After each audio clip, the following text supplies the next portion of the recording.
Can everyone hear me okay? Hi. Good. It's nice. It's nice to be here with you guys.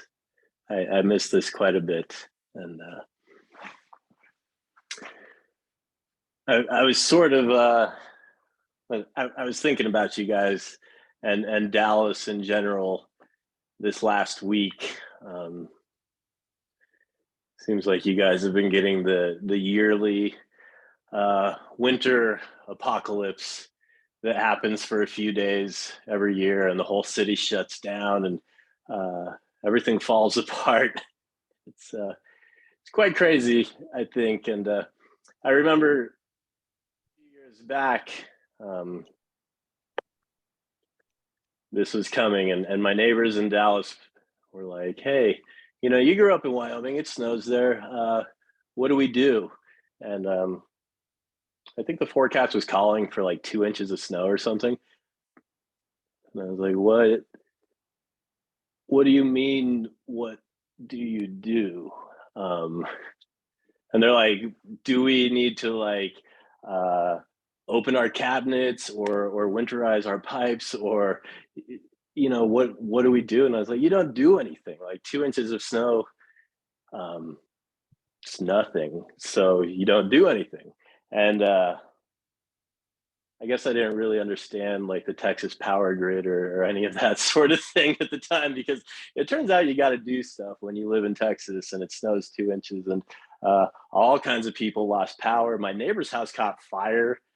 That was strange. He was okay, but it was really a big chaotic mess. And so I was thinking about you guys this last week. I was like, it's winter week in Dallas, and meanwhile up here,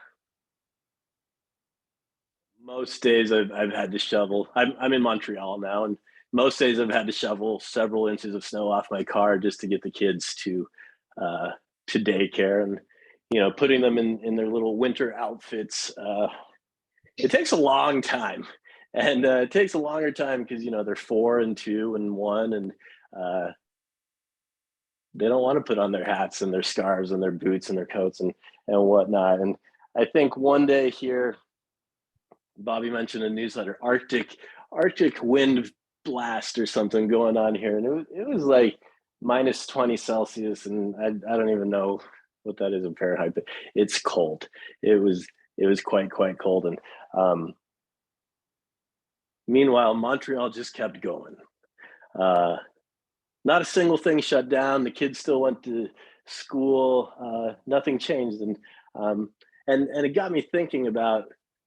Part of me was like, I wish the city would shut down. I wish things would stop. Like this is very cold, and but it didn't happen, and it got me thinking a bit about well, why are these similar things problems in one place and not problems in another place? And I think the first time I experienced a Texas winter, it was a problem. I was upset about it because I was in large part like, well, I moved here for several reasons, but one of them certainly was to get away from the Wyoming winter. Like I don't really like being cold. I don't really like shoveling snow. And in my head, Texas was like warm year round, taco wonderland. It's great. There's no winter.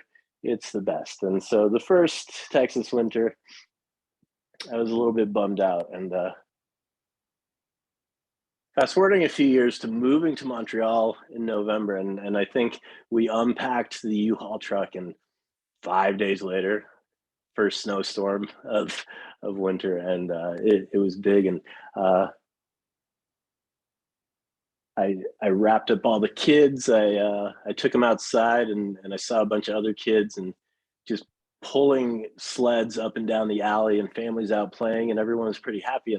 And I was like, this is not as much of a bummer, and what's going on. And it occurred to me that it was all about expectations. And let me tie this into another little Montreal thing and another little music thing. So a giant fan of the late great musician and poet Leonard Cohen, who happens to be from Montreal, and so and also a bit of a Zen Buddhist himself, and so. One of the days in the middle of this incredibly cold winter, sitting around in between tours, kind of like, I don't know what to do. I haven't played a show since November. I'm going crazy. Like, I got to do something. So decided to let's go find Leonard Cohen's old house, and so we did. We found his house. There's a beautiful Zen center right by there, which was quietly funded by an anonymous donor, which I don't know. I did the math. I suspect it may or may not have been Leonard Cohen, but it really got me thinking about Leonard Cohen and his Zen practice and his uh, lack of expectation. So if you know nothing about him, he kind of started as a musician kind of late. He was in his 30s, and he kept going until he died 70 something. But lots of ups and downs, and for a while he was on a big major label who they released two of his records and then decided just not to release his third record, which everybody loves. And now, many years is like later, is considered like the best Leonard Cohen record. And I think at a point as a musician where a lot of us would have been like, what the fuck happened? Like, my label won't release my record. Leonard Cohen just decided, I'll release it with the label in a different country, and that way people can still get it. And he many years after that, um, he wrote this song Hallelujah, which kind of grew into this big huge thing that became way bigger than him. And um, lots of musicians, Bob Dylan included, started covering the song Hallelujah, and everybody who heard the song thought by whoever was singing it. So a lot of people thought it was a Bob Dylan song. A lot of people thought it was a Jeff Buckley song. Nobody really realized this was a Leonard Cohen song. And here, meanwhile, is poor Leonard, at this point, splitting his time between Zen Center in California and the nice ice cold of Montreal. All of these other people making tons and tons of money and getting really famous with this beautiful song that he wrote, and somehow completely unaffected. Um, One more little thing about Leonard. So in the early 2000s, he was working on a record, and he went to an ATM machine to pull out $20 or something for lunch. No money in his account.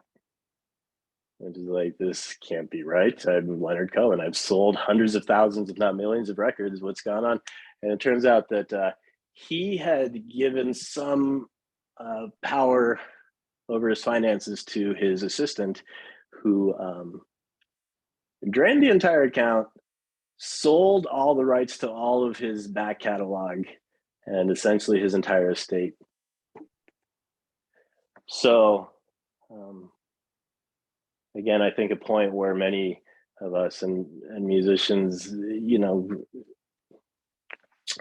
we may have given up, or you know fought, or I don't know what we would have done, but would not have taken it well. Leonard Cohen's response was to instead write three more records and to go back on tour. And he toured basically until he died.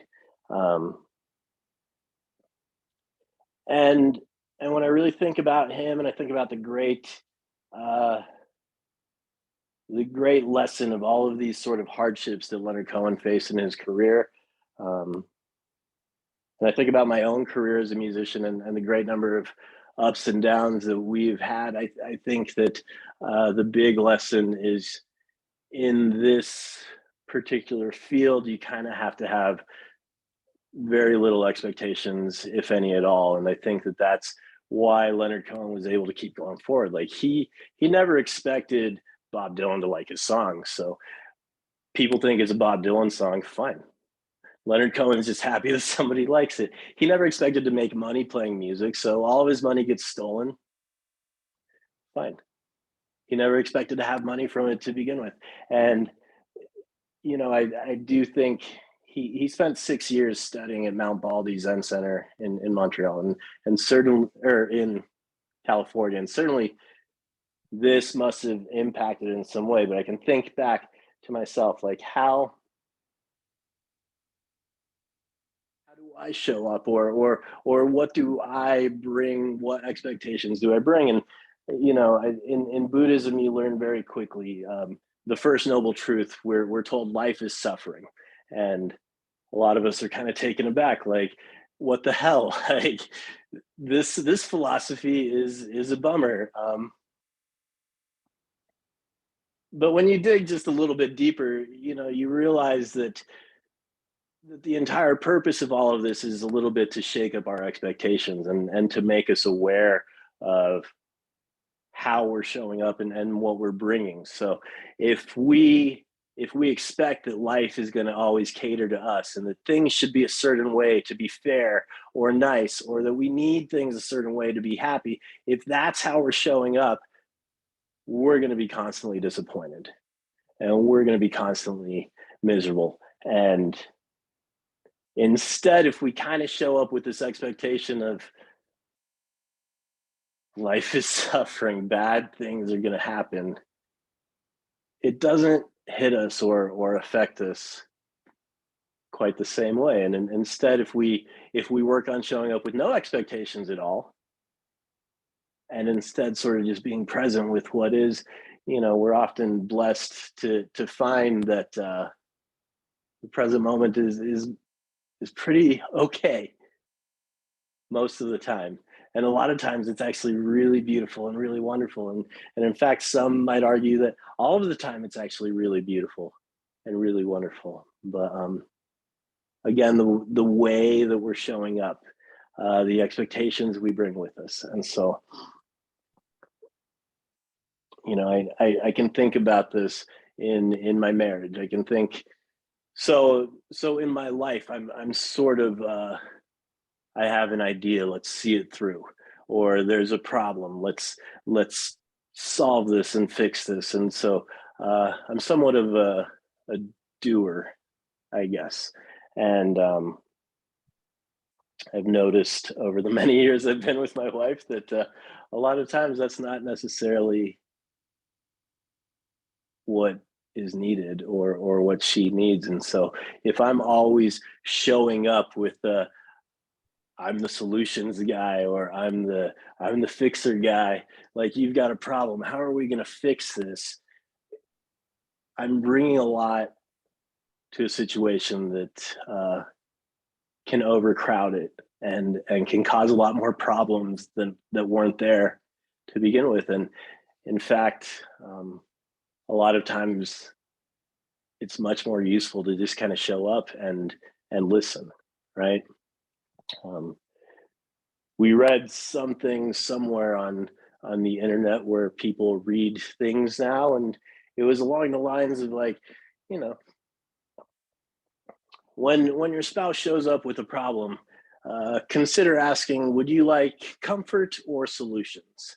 And it's something that Emily and I have been trying to really implement in our relationship, because it really is my go-to to try and take whatever she brings, and to fix it. But I would say 85% of the time, all that she's looking for is to sort of get it off her chest. And so if I can show up in this sort of, I don't have a role to play in this, I'm not like the important one in this, she is, I'm just here for support, uh, it's often a much more beneficial scenario for all of us. And in this strange roundabout way, by letting go of the desire to fix problems, or to help, or to be the doer, by just dropping that, uh, I'm a bit more helpful than when I try and. So I think about, how I show up with my kids, right? I think about things like, okay, we've got to get our boots on, we've got to get our snow pants on, our coat on, our scarf, our hats, our gloves. Like, we're going to be late for school. Hurry, hurry, hurry. And what's the first thing a 2-year-old does when you try to rush them to do something? It takes considerably longer, right? There's a resistance there. And so I realized that I'm kind of, again, showing up in a way that's not conducive to harmony.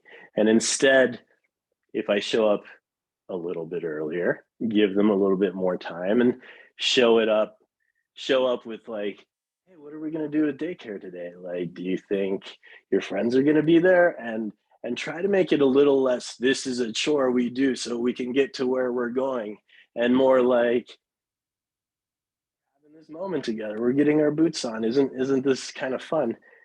There's a lot less resistance, and it goes a lot smoother and a lot more quick, which is what I wanted to happen anyway. And I think about them also in the sense of, now that we live up here, we're surrounded with all of my wife's family. So the grandparents are right nearby, and the aunts and uncles and cousins are nearby. And so, I thought we had a lot of toys and a lot of junk when we lived in Texas, but like, hey boy, like it was just Christmas, and it's just piling on.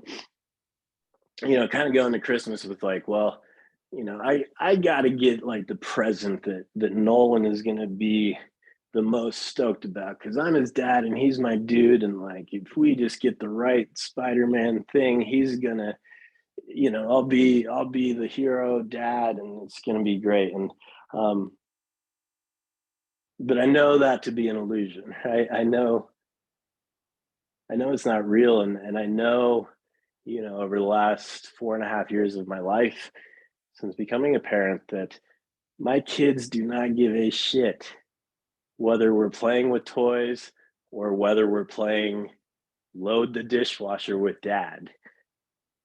Like, they really just care that I'm there and that I'm present with them, and that we're having fun. And so, yeah, in some sense, like the toys and whatever, it is junk, and there's a part of me that knows like none of it really matters. But I think about like, why do we get that stuff? Because we think it's going to somehow create a good relationship with them. They're gonna like us. They're gonna love us if we get them the right things. And really, like, they already like us and they already love us, and all that they really want is for us to show up. And so I've been trying to be extra mindful of that, um, as I spend these very cold days in Montreal, kind of going a little crazy in between tours. Like, I I want to make sure that I'm showing up and that I'm really there, and I'm not just, you know, changing a diaper and rushing to get the kids to bed. Um, so this obviously, it kind of moves outwards, right? The way we show up, um, we can think about the way that we show up, obviously, with our friends. Like, surely we all have our friends that we can kind of call up when things are difficult and just unload and get it all off our chest. But you know there's also an element of, it has to be a reciprocal thing, right? Do we expect our friends to be there for us anytime we have a problem or we need help? But can we also take ourselves out of the equation enough to make sure that we are there for them? um, I think about the way that we show up for, you know family members, or maybe people who are difficult in our lives, people who aren't necessarily our friends, um, people who are strangers. I think there's a tendency to kind of show up with, this is who I am. How do you fit into the story of Miguel? And if someone wants to cause us problems, like, well, you know out with you. And it's certainly true that, not everybody needs to have a place in our life, but it is also true that the way we show up and the expectations we have of people can alter that and can block it. So if we're expecting everyone we encounter to bend to our will, or accept us exactly as we are, or never question our opinions, or we're cutting ourselves off from a lot of people who might have a lot of the world to show us. And I think that social media and polarization, and there's this big series of echo chambers where it's so easy to surround ourselves with people who have the same politics as us, with people who uh, have the same ideas of how things should or shouldn't be. And next thing you know, you've created what feels like such a tight knit tribe of, you're like, anyone with half a brain obviously sees things this way. So what happens when you encounter someone who sees things a different way? And I think about this particularly in Texas, pretty purple state these days lately, but you can see this struggle, and you can see this uprising between two parties who are having a hard time finding any common ground, because they're showing up with expectations that the other people have to accept them without them accepting the other side. So there there's almost this element of people are showing up believing that there is no reconciliation, that there is no common ground, that there's no way for these relationships to work. But um, I think that all of us inherently have it in us to flip a switch, and rather than looking for reasons that things can't work, we can try and figure out ways that things could work, and we could try and find out ways that we are the same as other people, rather than focusing so heavily on the things that we don't get along about. Um, I think that there's a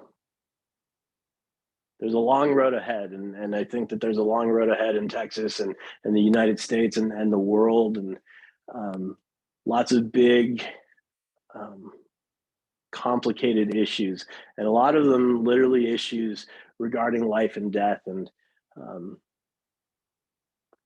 just to touch just the teeny tip of the iceberg, I think a lot about gun rights, and I'm living in Canada. Nobody has guns. Consequently, like, there's no school shootings, and as a parent, for me, that's duh.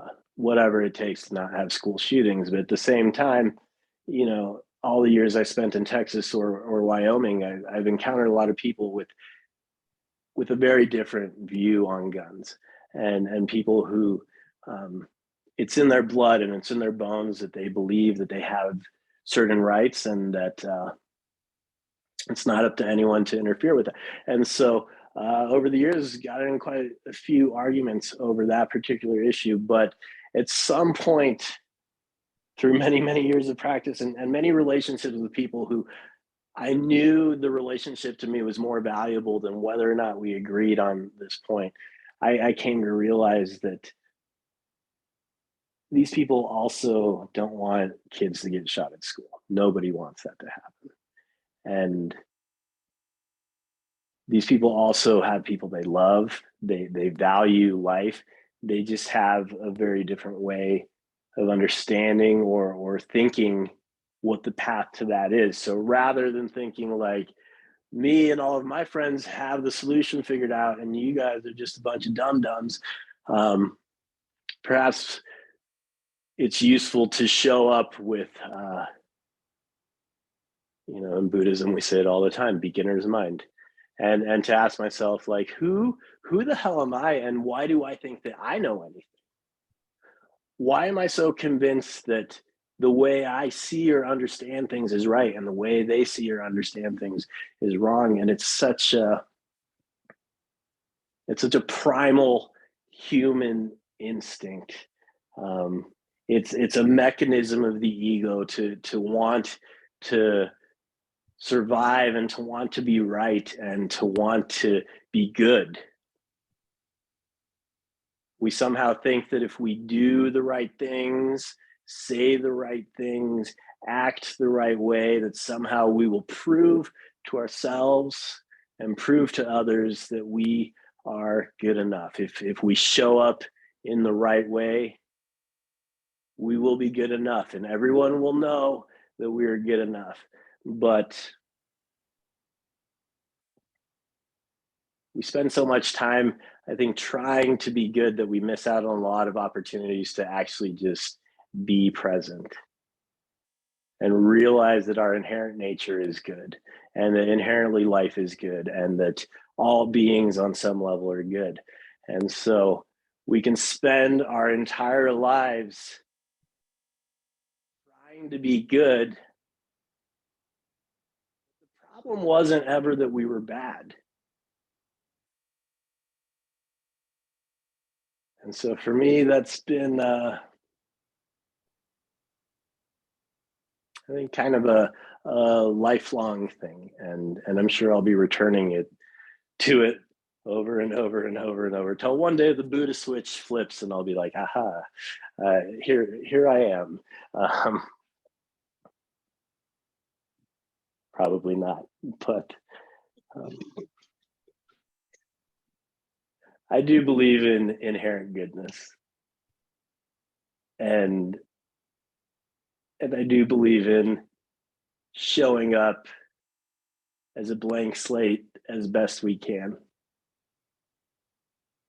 trying to take this persona or this ego out of the picture as best we can, and just trying to be present. Because when we're able to calm our mind to a certain degree, naturally heart opens. When we have a calm mind and an open heart and we're fully present, we realize that our ordinary lives are something pretty magical and something that we're pretty lucky to to experience, if even for a short period of time. And so today and every day, doing my best to show up without expectations, um, show up with a calm mind, and to, as best I can, just be present and grateful for whatever arises, even if it's 4 feet of snow and minus 20-degree weather, because something nice will come of it, right? So I think that's what I have for you guys this evening.